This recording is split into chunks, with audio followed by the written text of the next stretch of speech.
Kasi nabanggit dun sa video na you're probably a spy. Hindi po ako spy. So hindi ka spy. Totally po, hindi po ako spy. I'll find way para, hindi ko po alam kung paano, pero I'll talk to my lawyer, especially the network, magdidemanda po ako. Okay, relax lang. Relax ka lang. Diba?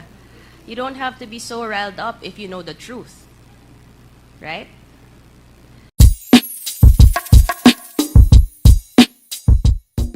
So the next interpolator is Congressman Chino Almario. You have 5 minutes.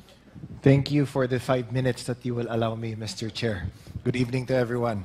I'd like to redirect, in the interest of national security, as what was mentioned earlier by Deputy Speaker J.J. Suarez, I'd like to direct my questions to Ms. Alice Guo. Ms. Alice, aware naman po kayo that you're still under oath. Tama po ba? Yes po, Your Honor. And Sige, please go on. Your Honor, I cannot disclose too much because I have 8 pending cases po at the court din po. Okay. And alam mo ba yung may mga statements kayo na nasabi nyo dati sa mga previous hearings in both the Quadcom and the Senate na naging natuklasan na kasinungalingan? Tama po ba? Anong pong statement po, Your Honor? Well, the nationality, your parents, and the like. Tama po ba? Hindi po, Your Honor. Okay. Pero now that we're here and almost closing on this na rin, willing ka ba na magsalita ng katotohanan sa Quadcom na ito? Your Honor, ano pong question po? Willing po ba kayo na magsalita ng katotohanan sa Quadcom na ito? Now na patapos na itong lahat. Opo, Your Honor, I have pending cases po at the court. So, anything po na sasabihin ko po dito sa Quadcom might use against me. So, Okay. opo. Alright. Pero even if na alam mo na may alam din yung Ministry of State Security, willing ka rin ba na mag-confess ng katotohanan sa Quadcom na ito? Your Honor, pa-specify ko po sana yung question po. Yeah. Para I know paano po din po ako makahelp po. Okay. Sige. I'd like to direct your attention po sa ating screen. Can we please flash? Kilala mo ba tong si Xie Zhijiang? Hindi po, Your Honor. Hindi po. Okay. I'd like to put that on the record, Mr. Chair, na hindi po niya kilala the person in question na si Xie Zhijiang. Nung nakarang mga hearings, and I'll just put this on the sideline lang because I will touch back on this one again, Mr. Chair. Nung nakarang mga hearings, sinabi niyo po sa Senado and dito sa Congress na ikaw ay Pilipino. Tama po ba? Yes po, Your Honor. And sabi niyo din na dito kayo lumaki. Tama po ba? Yes po, Your Honor. Dito kayo ipinanganak. Tama po ba?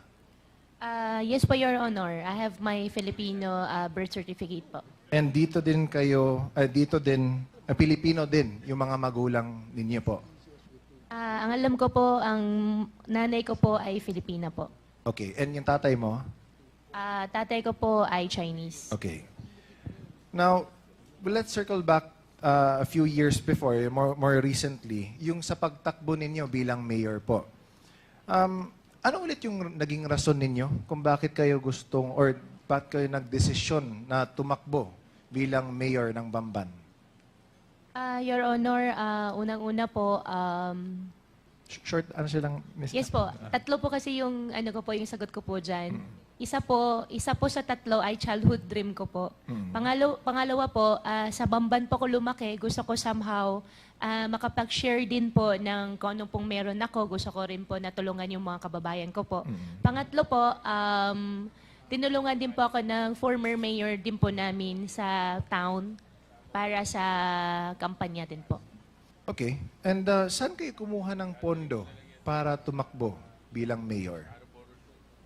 Your Honor, 37,000 po ang aming voters. Hindi po ganong kalaki. So, saan lang kayo kumuha ng pondo? Kasi kailangan ng pondo, di ba? Para magkampanya.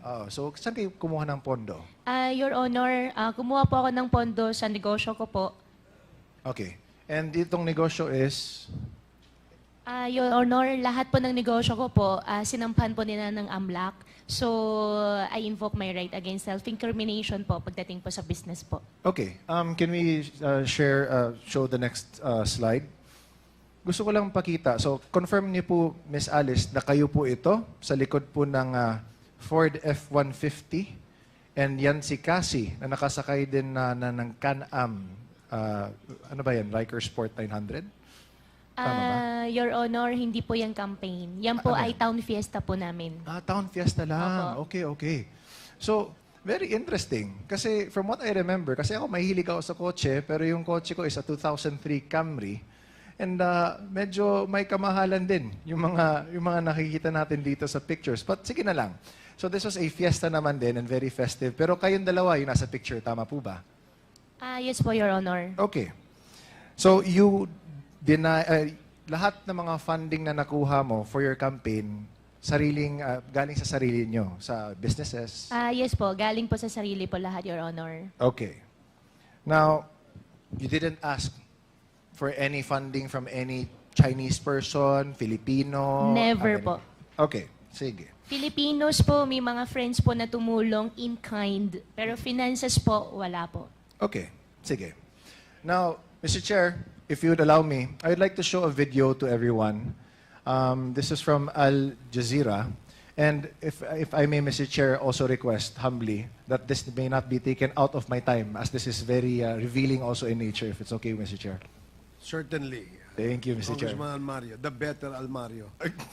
Anyways, please, Comsec, can we please play the video? 我接收到很多这个中国公安部和“一带一路”的这个机密啊，一些事情呢还和最高层那位呢有关系。我被送回中国一定会遭到灭口啊！过还挺中国是不可信的。我们两个你看一下，曾经都为这个国安部卖命，你看看我的下场。要想不被灭口呢，就把真相呢也告诉全世界。China's Ministry of State Security did not respond to our requests for comment. Neither did Alice Guo Huaping. So, Mr. Chair, I'd like to point out to this committee that even if we have been making our own researches, pulling up our own inquiries, this is another source from a completely different party and is unrelated to what we do. Pero nagkataon that the person named Xie Kailun, who si Xie Zhejiang trusted with the encrypted files, showed to Al Jazeera that there is a dossier confirming that there are Chinese spies all over, at least in this case, Myanmar, but here also in the Philippines, and undoubtedly shows Guo Huaping. In the picture where she was born, even her mother, and the name of Lin Wenyi. Mr. Chair, again, we were told, kanina nagtanong tayo kung lumaki ba si Ma'am Alice dito sa Pilipinas, kung dito ba siya ipinanganak, kung Pilipino ba yung mga magulang niya. She first said na dito daw siya lumaki, which is false. Because paano malalaman or ma-identify ng mga tao doon mismo sa address sa Fujian na nakilala nila si Alice Guo Huaping as anak ni Lin Wenyi nung pinakita nila yung picture ni Guo Huaping sa kanila. Number 2, tinanong natin kung saan ba siya ipinanganak. Nakita na nga. Doon mismo. She left daw late of 2002. Sabi pa ng mga tao na in-interview ng Al Jazeera doon mismo sa Fujian. And might we take note, Mr. Chair, na sa video, nung pinuntahan nila yung address na nakalagay sa dossier, sa encrypted dossier, is a local office ng Communist Party of China. So, Mr. Chair, I think this in itself speaks volumes na. No? Again, nakakainis na time and time again, dinideny ni Go Huaping lahat ng mga questions na tinatanong namin sa kanya. Okay. Again, let me ask. Go Huaping, kilala mo ba si Xie Zhejiang? Yes or no? Your Honor, yung si Jijan na sinasabi niyo po, yan po ba yung pinakita niyo po kanina sa akin sa picture? Correct. Hindi ko po siya kilala. At sana po, Your Honor, Mr. Chair, makuha ko rin po yung details. Gusto ko po magdemanda. Hindi ko po sila kilala. Hindi natin madidemanda, Miss Alice, dahil kasi he's in jail in Thailand.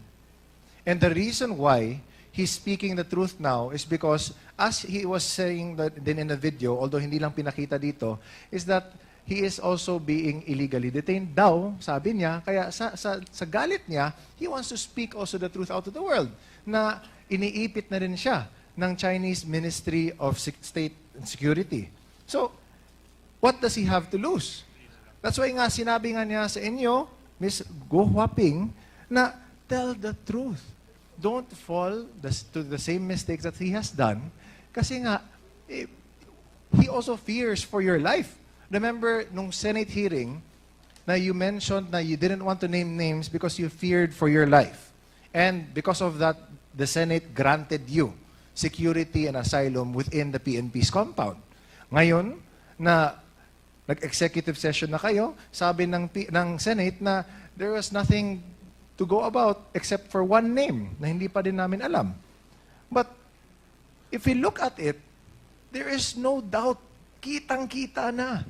Hindi na galing mismo dito sa Quadcom, pero in an international company that whose job is to search for the truth worldwide. So, Mr. Chair, I'd like to submit this video na this is confirmation that what we've been trying to unearth here, marami na din dyan na nakikita din that corroborates not from us but from other parties as well.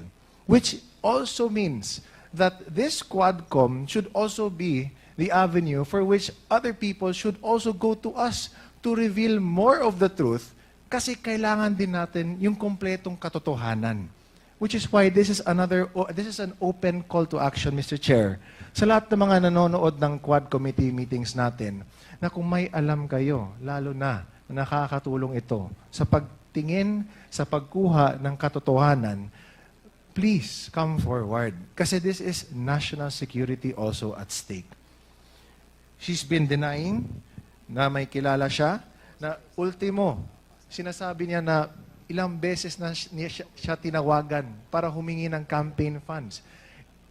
Kung hindi niya alam yun, or if he was saying, if it wasn't even in the same timeline, then he wouldn't have said that. Diba? Timing. Elections natin, doon din siya, tumakbo din siya, humingi siya ng tulong. It all adds up. It all lines up. So, Mr. Chair, I'd like to submit this video to the committee. And I hope na people really try this time na mas marami pa na will come forward to speak truth to this matter. Thank you, Mr. Chair. Thank you, Congressman Almario. So, before we recognize the next interpellator, may tanong lang ako kay Miss Go Huaping. So, hindi mo kilala yon, ano? Your Honor, unfair naman po para sa akin. Hindi ko po siya kilala at never po ako humingi ng campaign fund entirely. Never po ako humingi ng campaign fund during my campaign period. At nung video na pinakita po ni Congressman Chino po kanina, hindi ko po siya kilala. At gusto ko rin po na iparating sa lahat ng kababayan ko at buong Pilipinas na rin po. Mahal ko pang Pilipinas. Kasi nabanggit dun sa video na you're probably a spy. Hindi po ako spy. So, hindi ka spy. Totally po, hindi po ako spy. Hindi ikaw yung nasa picture. Hindi po ako spy, hindi po ako nasa picture, at hindi rin po, Your Honor, ako yung sinasabi niya. Kasi In fact, yung parang pinakita niyang dokumento, I don't know if that is a birth certificate from China, it clearly shows a picture that resembles your feature. Di ba? So, 1, 2, pangalan mo, yung Go Huaping. Tapos, yung place of birth mo, nakalagay daw doon. Nakalagay, China eh, di ba? So, how will you now tell us and convince the Filipino people na ikaw ay hindi spy at ikaw ay hindi involved dito sa Pogo? Your Honor, I think our government agencies can prove din sa darating ng araw na hindi po ako spy dahil hindi naman po talaga ako spy. Secondly, yung tao po na nasa video po kanina, I'll find way para hindi ko po alam kung paano, pero I'll talk to my lawyer, especially the network, magdidemanda po ako. Okay, sige.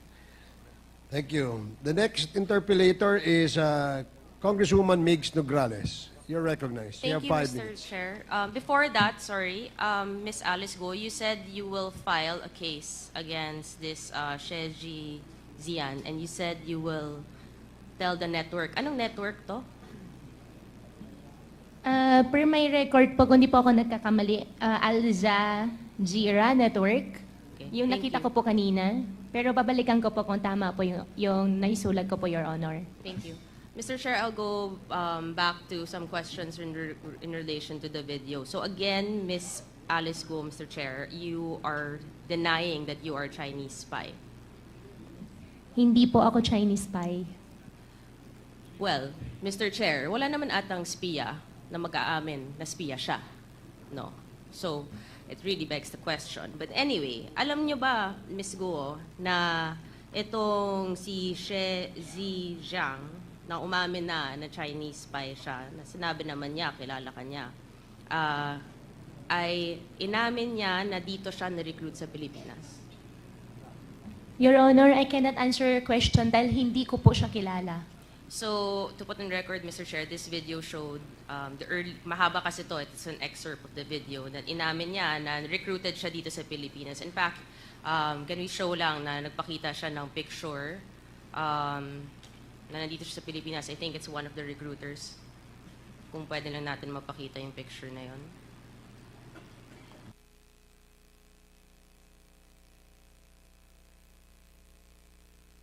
So, ito.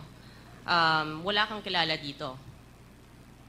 Sa tatlo po, ni isa po wala po akong kakilala, Your Honor.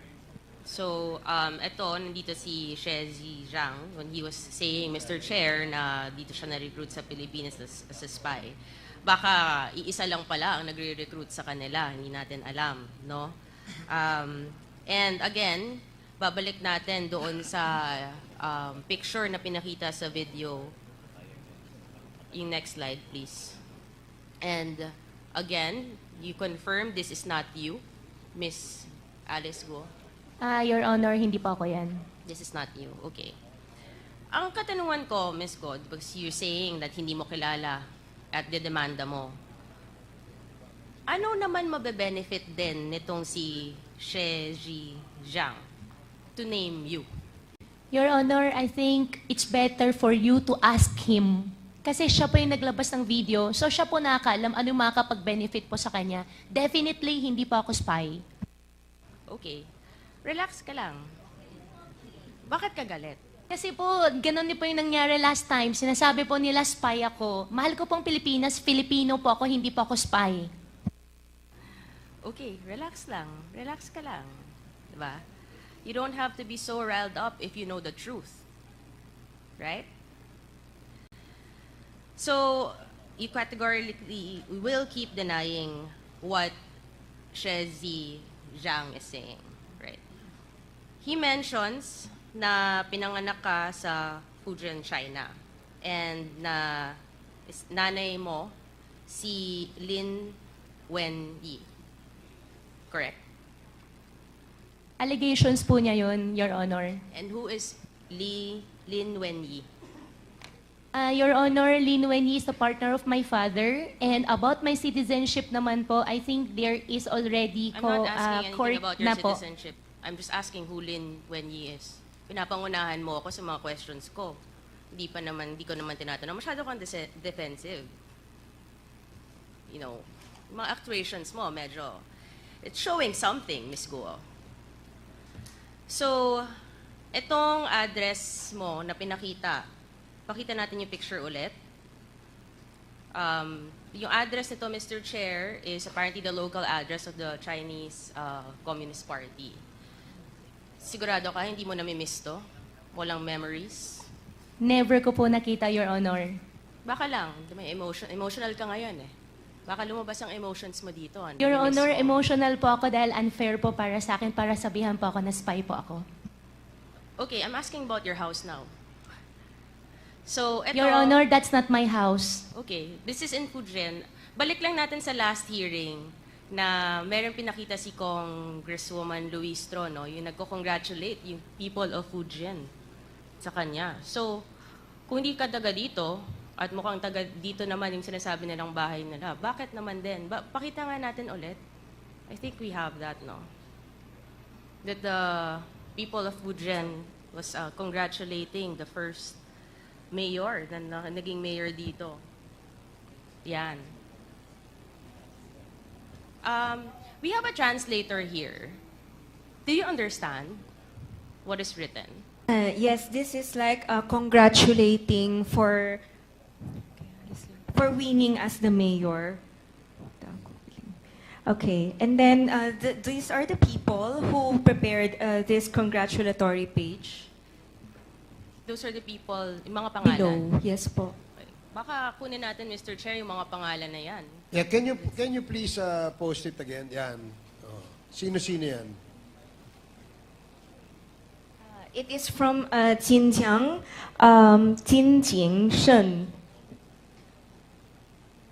Yeah, it's an association of the hometown. It's in Jinjing Shen. Which is in Fujian, I think. Yes, it is. Which is basically where what we saw in this video, Mr. Chair, kung saan talaga sinasabing galing ang si Miss Alice Guo, no? And then itong si Lin Wenyi, na tinatanggi naman po ni Miss Alice Guo na hindi mo nanay, no? Which later on, nakakalungkot if she really is your mother, na you're denying your ties to your mother. Sinabi din sa documentary, Mr. Chair, na umalis nga daw siya, sabi ng mga residente doon, na umalis siya towards the end of 2002. From the previous hearings, we have a copy of the Special Investor Resident Visa. Yung next slide, please. Yan. Na dependent siya ni Lin Wenyi. Galing nga sila from Fujian. And it is January 12, 2003 na pumasok sila ng Pilipinas. So, you know, the facts seem to be aligned. The documents that we have and we've been seeing seem to be aligned with this video that came out, Mr. Chair, na hindi naman natin alam bakit naman in-name din si Miss Alice Guo na hindi naman, wala naman kinalaman ito sa atin. But apparently, there is that connection, which is scary. We go back to Lin Wenyi, which you have said this is the partner of your father, your Chinese father. Yes, Your Honor. Yes. And you said, naman, na you will only be into business with those you're very close with and those you trust, correct? Yes, Your Honor. Yes, you said that last hearing. And yung lumabas nga yung mga corporations, makita natin, they're about, pakita natin yung almost similar to the table that we showed last hearing, or 2 hearings ago. Ito yung mga corporations mo. Ang daming beses lumalabas nga nitong si Lin Wenyi, na lahat ng mga kasama sa corporations na yon are actually family members of yours. Your brother, your father, right? And ngayon, nanay niya. Ala, itong Lin Wenyi. So it is a family corporation. So, Miss Alice, itong nangyari din sa video, meron sinasabing yung Yatay Group. Ito yung company ni Mr. She Zhizang. And actually, itong business ni She Zhizang ay katulad ng mga negosyong tinayo mo sa Bamban, Tarlac. There's a picture eh. Na alos magkapareho siya. And do you know that itong si She Zhizang, link yung mga businesses niya. Kaya nga siya nasa Thailand ngayon eh. With human trafficking, extortion, and cyber scams. Which are the very same crimes na tinitingnan natin ngayon, Mr. Chair, na nangyayari sa mga illegal POGO operations dito. So, Mr. Chair, essentially, no, makikita natin may similarity from a rural area, pumasok at nag-expand, nag-build ng mga ganitong klase to front legal businesses na alam naman natin may mga illegalities which is being found in Myanmar. And ito yung sinabi ng Chinese spy na si She Zhijiang. So essentially, Mr. Chair, kung titingnan mo, if I may show na lang to this committee para mas madali. Parang ang mga espiya ng China, di lang sa Pilipinas, pati sa Myanmar, we don't know other countries that we can later on discover. Parang may steps sila kung anong gagawin nila. Parang, ito, step 1, pumili kayo ng bansa. Halimbawa, itong Philippines sa atin, Myanmar, Thailand. Step 2, pumili ng lugar na pagtatayuan ng mga industrial complex, which we have seen in Porac, Pampanga, and in Bambam, Tarlac. Step 3, maghanap ng mga dayuhang Chinese na mumumuhanan na tutulong magtayo ng negosyo. Kita natin, yung kapatid ni Michael Yang, nakatanggap halos 2 billion pesos mula 2018 hanggang 2021. Si Zhang Yujin, na nakita natin guilty sa Singapore para sa kasong money laundering na incorporator ng Baofu. At yung si Jiang Zhongguo, yung ama ni Alice Guo, na incorporator din, na sinasabi nga niya, yun yung nagsimula, di ba, na nagpondo rin sa kanya sa mga businesses. There's this trend, Mr. Chair, no, na galing sa Chinese, nagsisimula, or kung grandfather man, ganito yung mga paulit-ulit na kwento Then there's step 4, kukunin ang mga loob ng mga residente at gawing dummies. Nakita natin, I think, di ba may mga nag-surrender, I think over the past few days, Mr. Chair. Itong si Thelma Laranan, Rowena Evangelista, tindahan sila ng mga gulay, no? May mga barbecue stall na obviously hindi naman nila kaya mag-incorporate or to give itong mga capital sa mga malalaking negosyo na nag-surrender na ginamit lang sila. I don't know kung paano nila ginawa ito. Basta kinukuha nila yung loob ng mga residente kasi syempre may mga pangangailangan siguro at hindi naman nila iniisip kung ano yung magiging repercussions. Then there's step 5 na maghahanap ng makapangyarihan na tao na may pera at impluwensya sa gobyerno na alam natin na tinatanungan natin na ngayon hindi na natin makita, Mr. Chair, ang dating presidential spokesperson na kita natin, tinulungan niya, bigyan ng permit, ang mga pogo, known personality who's the lawyer and owns several properties connected to what we have been seeing the past few hearings. Then there's step 6, mag-incorporate na ng mga kumpanyang mukhang legitimate sa una. Diba? Nabigyan na natin ng lisensya tong Hongshen. And then na-raid yung Baofu compound. Yung Lucky South 99 nagsimula as a BPO, sa BPO at real estate industry. Ngunit inamend na yung AOI niya noong February, doon na pumasok yung POGO. So they can start incorporating in the guise of a legitimate business na mamaya magiging illegal naman. Then there is the next step, magkakaroon nga ng corporate layering na. At nakikita natin sa mga different corporations like Baofu, itong mga corporation ng mga Yangs, itong mga corporations nila Miss Alice Guo. Nakita natin sa Matrix today, there are so many corporate layers na pag tinignan mo, it all ties back to 2 personalities who are here. Actually, 3 personalities who are here na magkakasabwat, Mr. Chair. And of course, step 8. Then, dito na, pag nangyari na tong lahat, magkakaroon na ng illegal na gawain na may mga human trafficking, money laundering, illegal gambling, love scams, tax evasions, at iba pa. You know, Mr. Chair, nakakalungkot.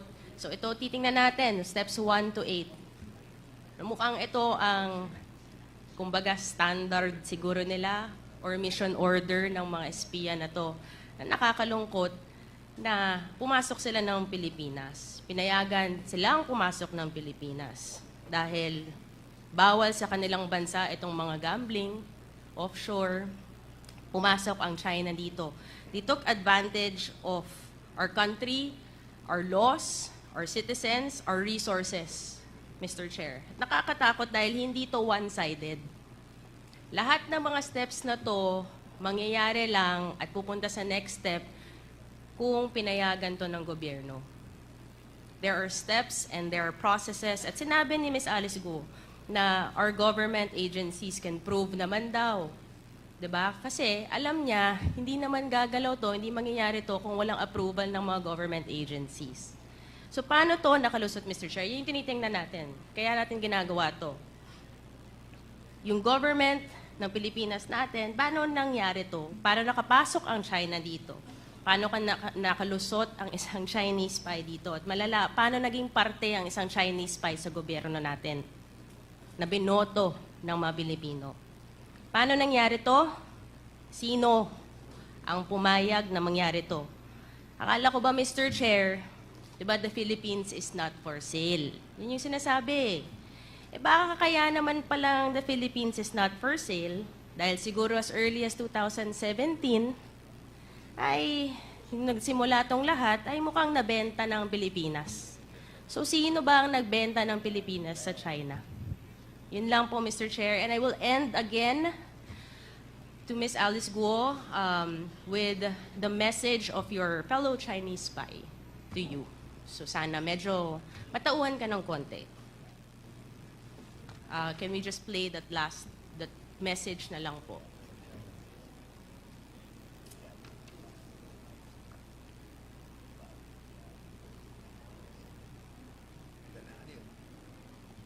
Hindi, meron pa eh. Yung last part.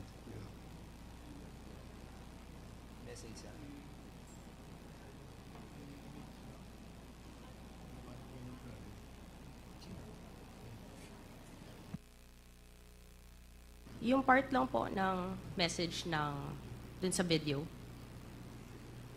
The last part. Yes, the last Can part. you fast forward to the last part? Yung statement. 我 ng- 接收到很多这个中国公安部和“一带一路”的这个机密啊，一些事情呢还和最高层单位呢有关系。我被送回中国一定会遭到灭口。 Sa last part po. Wang Fugui met Sher in prison and says he witnessed an attempted attack on him. 6起。 Sa last part lang po yung message po ni Xie Zhijiang. 郭海挺生活是不可信的，我们两个人你看一下，曾经都为这个国安部卖命，你看看我的下场。要想不被灭口呢，就把真相呢也告诉全世界。 So, Mr. Chair, I end my interpellation with that. Thank you. Okay, thank you, Congresswoman Nograles.